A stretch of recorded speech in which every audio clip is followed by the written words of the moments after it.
Nagpalang araw mga kap, muli po yung lingkod, General Orion. Lady Orion. Lady, nasan tayo ngayon? Nandito po tayo sa B-Farm Muñoz, Nueva Ecija. Ito mga kap, at pupuntahan natin yung vermiculture. Yun. Ano nga ba yung vermiculture or vermicast? So dito pinoproseso mga kap yung organic fertilizer.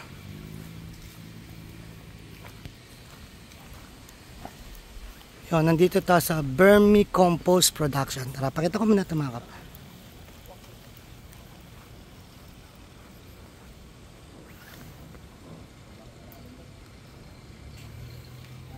Para sa organikong pataba.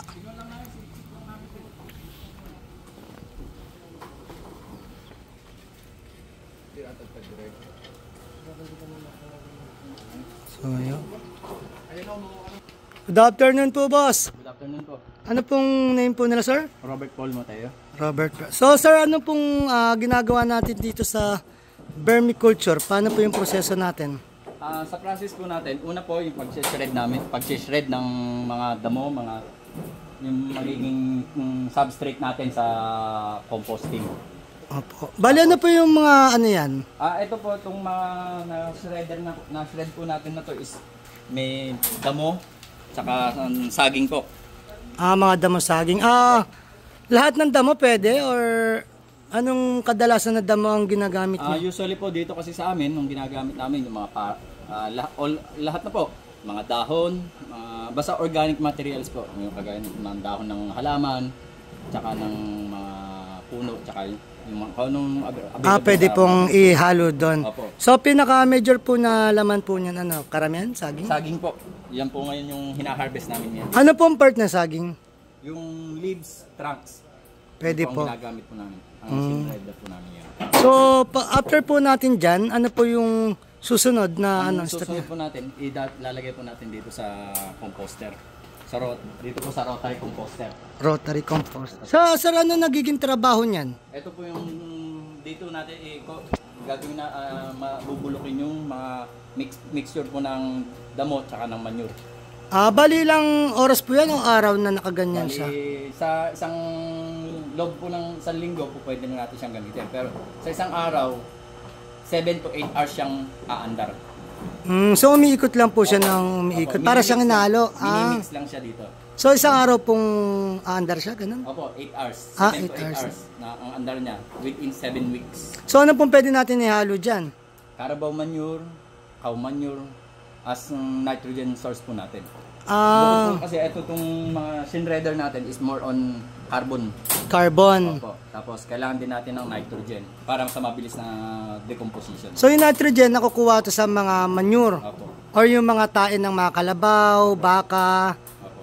Ayun, so pwede pong ihalo dyan. And then after po niyan sir, saan naman po natin siya? After po dito, pag na-decompose na po siya, kung gusto nating gamitin na siya as fertilizer sa halaman po, pwede na po. Or kung nagbe-vermiculture kayo, siya naman po ipapakain natin sa bulate. So anong pong klaseng bulate ang ginagamit nyo? Ang ginagamit po namin dito is African Night Roller. Or ANC? ANC. Yun. So saan po natin dinadala yan pagkatapos? Halimbawa kapag i-compose natin, vermiculture, saan po natin ipupesto? Lalagay po natin dito sa mga beddings. After po ng composting, lalagay natin dito sa beddings. Okay, sa beddings. Opo. So, boss, ito, ano na to? Ito po yung mga lalagyan na natin, i-stackan na natin ng bulate. Ito, itong mga nakatakip na to. So, nalagay nyo na po yung ano nyo? Opo, nailagay na dito yung galing doon sa composter. Ngayon po, ilalagay natin dito. Lalagyan na natin ng bulate yun. Yun po, lalagyan nyo ng bulate. Sige, punta tayo dun sa kabila ni sir. Ito po yung vermicompost. Ito na yung dumi ng bulate. Makikita nyo is granular siya. Yung parang bilog-bilog po. Opo. So, may bulate po siya dyan sa Meron loob. po. Ito po for harvest na po to. For harvest na siya. So, balit partially na harvest na natin. Bali kadalasan po, ilang buwan bago nyo harvestan? Usually po, weekly namin siya hinaharvestan, i-scrape namin yung sa ibabaw. Kasi ang ina po kasi sa African Night Roller, nilalagay niya sa ibabaw yung dumi niya. Hindi sa ilalim. Hindi niya po hinahalo sa pagkain. So, nandun po yung ano natin. Apo, ito po yung African Nightcrawler natin na na-harvest po dyan. Pag may naghihingi siya, dito namin nilalagay. Ayan po, kapansin nyo. Medyo maliliit pa lang po to at yung kampo. Harvest na kasi na. Ayan po. Ayan po. So, hindi po siya katulad ng bulati natin na nakuha lang dito sa atin? Apo, ang maganda po kasi sa African Nightcrawler, hanggat may pagkain siya, hindi siya aalis dun sa area pinag-stackan mo. Hindi kagaya ng ibang bulati na kahit na may pagkain siya, umaalis. Umaalis siya doon. So, kumbaga sumasampa. Ang iiwasan lang naman natin dito sa pag-aalaga ng African Nightcrawler is yung mataas ang ammonia tsaka sabon, yung mga content po na yan. Nagkaka-ammonia rin po pala yan, no? Yung po, lalo na pag yung sa tain ng manok, tsaka yung bagong kampo. Yung manure. Sa manure. Kuha po. Opo, basa pa. Sariwa pa. Opo, Mataas pa po ang ammonia content noon. Okay. Kaya kailangan natin siyang i-compost pa bago natin ibigay sa bulate. Okay po. Bali, ito pong hawak ni sir. Yan. Yan po, yan po. Ililipat nyo rin po yan. Opo, yan na po yung i-stack natin doon sa na-compost, yung bagong compost. So, nagbebenta po kayo dito ng ano niyan, ng ANC or... By request po. By Pwede sila request. mag-request dito sa BIFAR. So, kadalasan po, saan po ginagamit ang ating organic fertilizer? Dito po, ginagamit namin siya sa aquaponics, sa mga halaman, saka pataba sa fish pond. Salamat. Yun, mga kap. Bali, pinapaalala, ANC ang tawag dyan, iba yan sa bulati natin na nakukuha dito. Ano yan, sir? Kasi ang pangalan, African. Galing pang Africa, ganun? Opo. Yung lahi niya, yung strain niya. Ito pong African Nightcrawler natin na ito is with ang scientific name niya is Eudrilus eugeniae. Diba? So, may scientific... Po siya, bali, galing ng Africa din. Talagang sa po siya. Ito po ang isa sa pinakamagandang gamitin sa pag-organic po.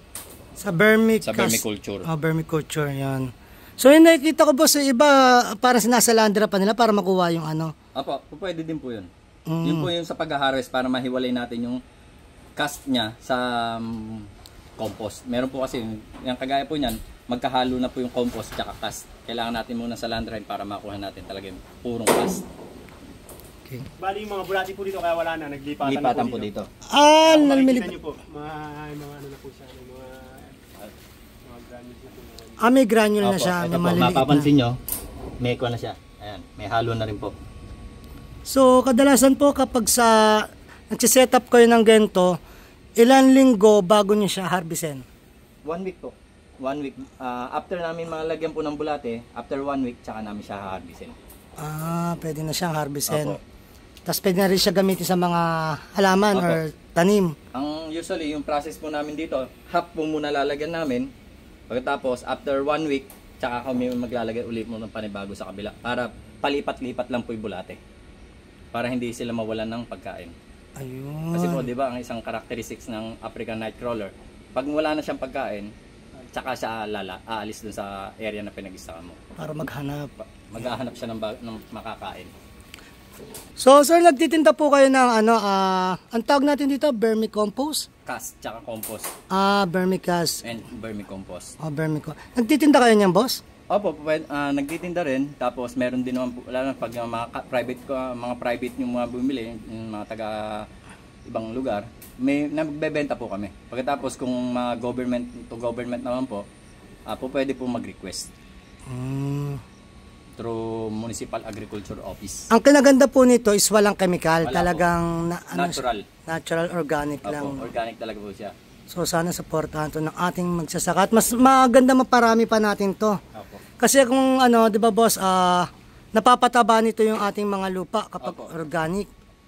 Kaysa yung mga chemical nasisira niya or napapaliit niya yung lifetime ng lupa. Opo, nagiging acidic yung lupa natin. Ayun. Bali, ito pong ginagamit natin, may nagsaserve din po to na as soil conditioner. Okay, para bumalik ulit yung kondisyon ng lupa. Opo.